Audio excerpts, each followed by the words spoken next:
siết nan ka sang hồi an dê nhìn chỉ bay ka hin bồ lê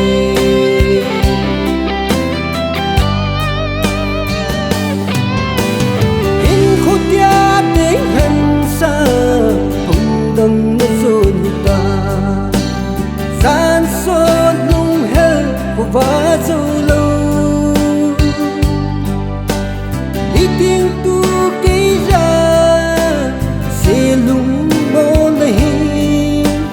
hình ghê in lung xe kim bôi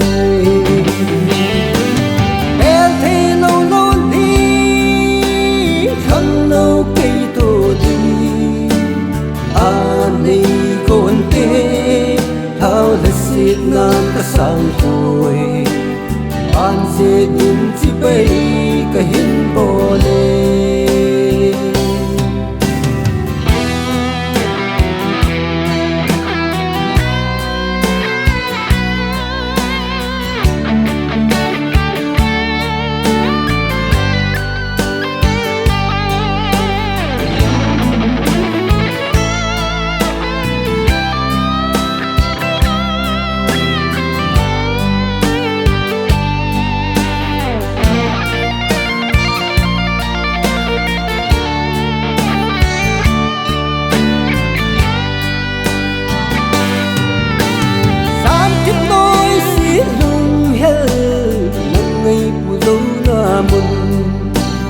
son ha chân đã sơ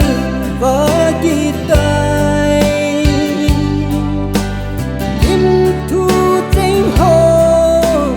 kẻ dinh đã chung nhận thấy lôn thì nông côn thì bèl thấy lâu lôn thì